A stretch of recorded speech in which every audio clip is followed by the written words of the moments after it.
Hi there guys, I'm Chris Bowden and welcome to the Geek Group. Today we are here in the fabulous Studio A where we are building what will soon become our live studio. It all begins with installing a solid foundation, and to do that we chose Armstrong flooring, where we'll be installing their premium luster collection. This particular one is the Forest Brown Maple, and this is serious business floor. This is not the stuff you're going to get at, like, you go to your big box store and buy that $2 a square foot stuff. Don't do that. You're going to regret it. If you do that, you're going to be installing a new one in a couple of years. This is flooring. When you call Armstrong and say, we got a really big room and we need to roll sets around on it and have 100 people in it every week and chairs scratching and stuff like that, this is the flooring you get.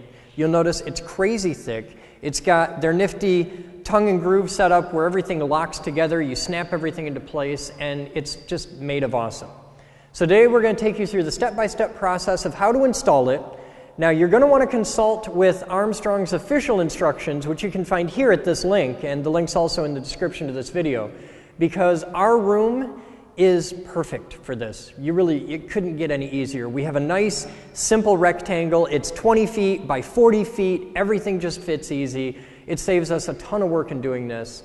In your house, you're probably going to have to contend with walls and doors and angles and cabinets and countertops and stuff like that. It gets way more complicated than what we're going to be able to get into here. This is a really simple room. All we have to do is cover one big box. But we get to cover all the basics to it of your basic layout, how the panels go together, and just 90% of what you're going to have to contend with.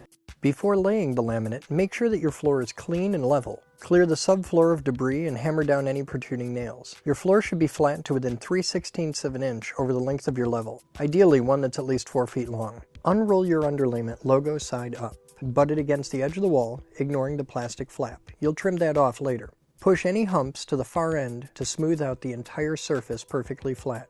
If your room's as long as ours, one roll won't reach all the way across, so tape down the end of the first pad and start laying the next. Most rooms, this won't be a problem. The seam doesn't have to be perfect. A little tiny gap is just fine, but be sure they don't overlap, otherwise you'll create a bump in your laminate. You'll also have to tape the second roll at both ends, cutting away any excess once you hit the far wall, but leaving some to lay up against the wall as the indicator. All right, so the first thing you're going to want to know is when you get your boxes, they all look alike. They all come like this. You open it up, you let it acclimate to the room. Depending on who you ask, you need to let this acclimate to the room for a couple days, or you don't.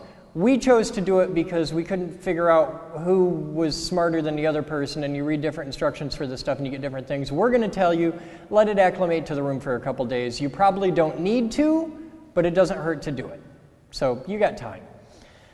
When you pull this out of the box, they all look pretty much the same, but they're not. There's slight variations due to manufacturing processes and different points in the pattern and stuff like that. So when you do this, you want to pull from multiple boxes at the same time. Now, we've got 5 boxes in here. We've got about 50 boxes that are going to take to do this whole room. So you want to pull from at least 3 boxes at a time. And that doesn't mean use all of box 1, then use all of box... No. You want to take and pull a piece from this box, then pull a piece from this box, then pull a piece from this box. And you rotate through the 3 boxes. By doing this, it'll keep you from getting pattern mismatches and things like that. You want the floor to be sufficiently random, and if one box is a tiny little different bit in color than the other one because that bottle of ink had a bubble in it or something like that, you don't want this to show up in your floor. And if you were to do that, you might end up with a whole streak in your floor that's all the same color. You don't want that. You want the floor to be nice and even and properly mixed. So for us, because we have so many boxes to pull from, we're actually going to pull from 5 boxes at the same time. Armstrong laminate flooring interlocks with tongues and grooves on opposite sides of the boards. You'll work your way from left to right with your first row tongue side to the wall, and you'll fit each successive row to the groove side of the one preceding it. Over time, the laminate will expand and contract due to temperature and humidity, so you'll need to leave a space between it and the walls. If you didn't, the floor would buckle over time. For most rooms, a 1/4 inch is plenty, and you can purchase plastic spacers for this purpose. However, the floor's expansion is a function of its total surface area. For a room as large as our massive 40-foot by 20-foot studio, it's best for us to have a 1/2 inch gap, and we cut our own wooden spacers to accommodate this. Be sure to keep extra spacers on hand at all times. You're probably going to use a lot more than you'd imagine. All right, so we're going to lay in our first row. We start by putting one of our spacers here, and then one along the back of the board. And you want your black frilly bit to go up the wall. The underlayment doesn't have to be perfectly square or anything, so don't worry about that. And you simply take your next board, get it in position, and it just sets on top of the previous board, right over the little gap right here. You can see that. Okay, that's all you do is you just set that right on top, and it lines up in a little groove. There's a little tongue and a little groove, and it just hooks over it like that. Nice and easy. And then you put a piece of spacer behind it, push it up against it, and just keep everything square. Now, it's going to make you crazy because everything's going to move all the time. It's going to be nuts. It's going to make you crazy, but just lay it in there because this first row is just for getting your alignment and getting everything situated. So you're going to have spacers that pop out from time to time and all that. It's going to be okay. It'll all be square when you get into like the second and third row. Just take the time. It's okay. As you lay this in, one of the things you're going to want to keep in mind, on the ends of the board, sometimes they have a little tail bit. It's just a leftover from the manufacturing process. Do not throw these out onto the wood because you'll leave little bits of stuff that you got to pick up later. Just put it in your pocket for now or whatever. You probably don't even have to break them off, but I do because I'm OCD. So, yeah. So we just snap these in and continue right on down our line.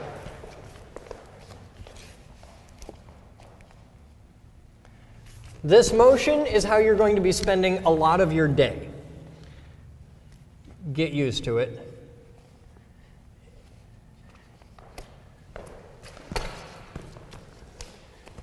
You're building a floor, you're going to spend the whole day on your hands and knees. Now what you're doing at this point, really, is just figuring out the alignment of how these divide evenly into your room. Every now and then, you might have this happen, just flatten it out. It works just as good if it has a little tear in it.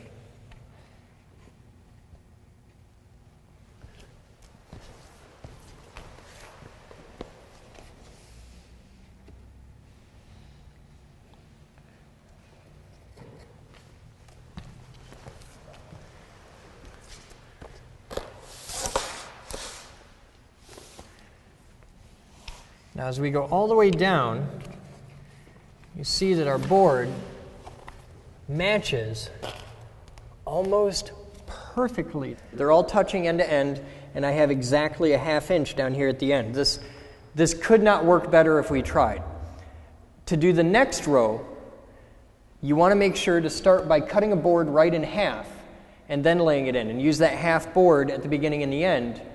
Because if you just do the next row and they all just line up like this, because you could do that. You could just clip them together and they'll fit, it'll work, but your whole floor is going to break apart because it doesn't have any strength. They need to overlap. And the best overlap is you need at least 8 inches at the end of solid board. You can't have your end seam less than 8 inches at the end. So if it is less than 8 inches, you just cut it off. And it'll hook together, it'll be fine. And the end of this row becomes the beginning of the next and all that, and you just stagger it. So what we're going to do is we're going to take a board and cut it exactly in half and then continue on. So that'll be the beginning of the next row. So we're going to take this board and we're going to go cut it right in half. Start your second row with the rest of the board you just cut, provided it's longer than 8 inches, but short enough that there's also a few inches of overlap between the boards and adjacent rows. Don't worry about aligning the end pieces to one another. The space between the wall and floor is more important, because your wall might not be perfectly square.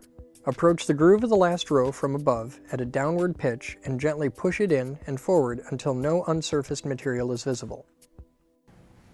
Alright, so I've got them all laid out. Now we're going to start clicking them together.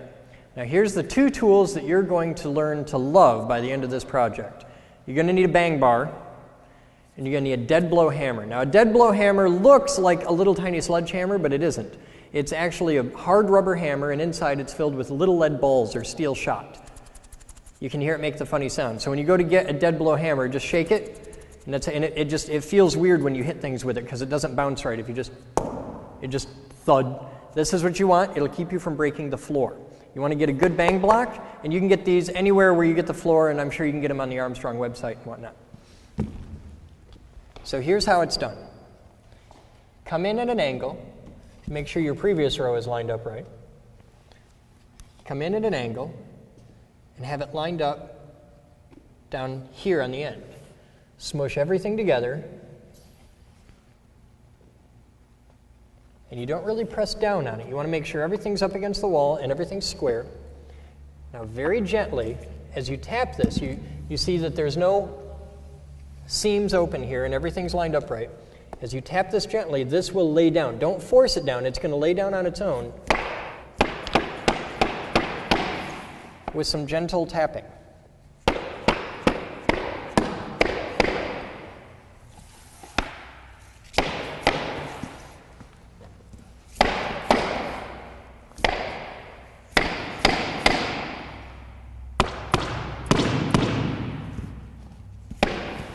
So you just tap everything together, and there's your first row.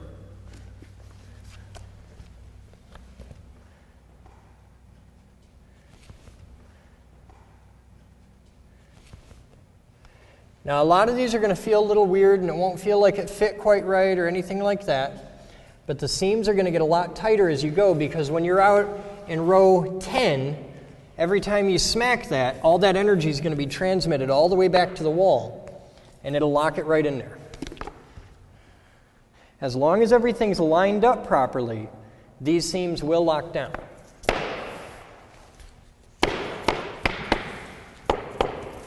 All right, so just light little taps, and you'll learn really quick that it's a lot easier if you have these, like more of them than you think you'll need, and put one at the seams in between. It keeps the two boards in alignment as you go. So it should look like this at this point. And remember that board that we cut in half a while back? Fits perfect. And we've still got our nice gap at the end. So now, you do exactly that all over again, and the third row will magically be a million times easier than the first. This is the part where I strongly recommend having a whole bunch of friends. And as long as you do it in the right order, and you get a bunch of people to help, you have some people carry them over, making sure you're pulling out of at least 3 boxes. We're doing 5. But you have a couple people laying them out ahead of you, one person snapping them in, and one person tapping them home. This goes fast and easy. It's best to cover one row of underlayment at a time, since it will shift slightly as it takes the weight of the laminate. You should unroll the next pad when you're 2 or 3 rows of laminate away from the trailing edge of the previous one. This edge has an adhesive strip to which you'll stick down the thin plastic flap on the leading edge to the next roll. Firmly press that down to secure the two together, again being careful to avoid overlapping the actual padding.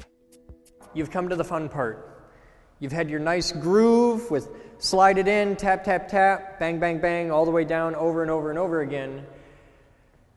Now you've hit the point where the hammer doesn't fit in there anymore. So here's a couple things to know. When you get to your end row, you're going to have the last row, which will be the skinny row, and then the last full row. Here's a couple things to know when you get there. You've got your bang bar and your hammer, and through the whole process, when you're out, in this row, you've got enough room to swing the hammer. When you get to the last row, you're going to be up about here. This is all the room you have, and it's not going to be enough. So instead of trying to do it from the side, come around from like this, and you can work it. It's more of a down motion and pull, and you can seat this last row. Now, for the very last full row here, you're not going to be able to get a hammer in there at all. So just set these boards in place, and then you're going to set the next row without hammering this in, because you're going to be able to lock them in with the pull bar in a second. I'm going to show you how to do that. So the first step to do is to lay this in. Now for your last half row, there's some math involved. Because what we've been able to do, because our room is at a nice multiple, is we can just start with a full row, and then for our last row, even when we take out for our expansion, this is the width we end up at. And this is about where you're going to want to be. What you don't want to have is where you end up with just a thin little sliver, like a ½ inch wide row. It's going to be a nightmare to work with. So what you do is, if you're going to end up with something like that, and you can measure this out from the beginning, when you start the room, just like we talked about in the beginning of the video, you're going to want to do the thing with the dividing line and measuring it out and stuff like that. We did that. For us, it worked out to start with a full row, and then when we finished, even with the big giant ½ inch gap that we're leaving, we end up with just about half a board. So you lay all those half boards in, just like that, and now you get a guy who can rage out with a hammer. For us, we have Stephen Bellatini, who is a guy who has a lot of hammer rage. Hello, sir. Do your thing. Okay. Now to set your last row, remember that this isn't hammered yet, Neither is this. So he's actually going to set both of these at the same time. So go ahead and do it, and we'll show him how it pops in. Now you don't have to worry about chewing this edge up, because this tool is going to chew the edge a little bit, but that's going to be okay because it's going to be hidden by trim anyway, just like around all the other edges.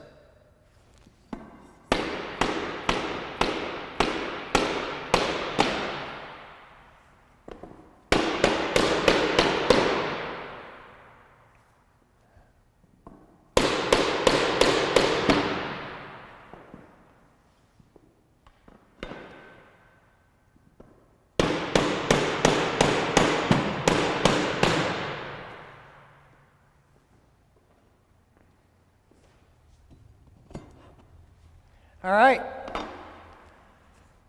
it's done. Thousands of little boards, 2 days of work, and it's done, and it's beautiful. So we trade our hammer for a little dust mop, and this is the tool you want. This, just a simple little cloth dust mop, is the only thing you're ever going to want to use to clean this floor. If you get something sticky on it or something like that, there's a million different products out there. Read and follow the instructions. You're going to find all kinds of stuff like that for getting goopy things off of a laminate floor.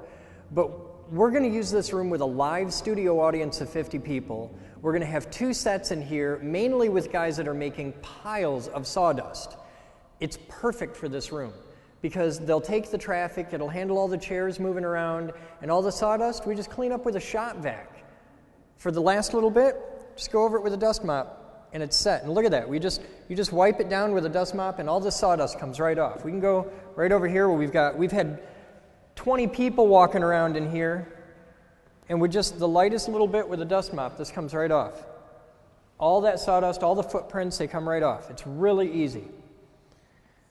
That's why we went with the big Armstrong floor. So that's it for the installation. We want to thank Armstrong for providing the floors used in this video.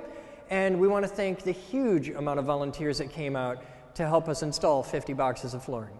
You guys have fun. I'm Chris Bowden with the Geek Group. Follow along for more information at thegeekgroup.org, and do be sure to read the instructions from Armstrong that'll fill in all the extra little details that you're going to need to know to install your Armstrong laminate floor. You guys have fun. We'll see you next time. This video was made possible by a grant from the Future Girl Foundation. This video was made possible by thousands of private donations from members and viewers like you. Please visit thegeekgroup.org for more information on how you can donate and become a part of our dreams of Avalon.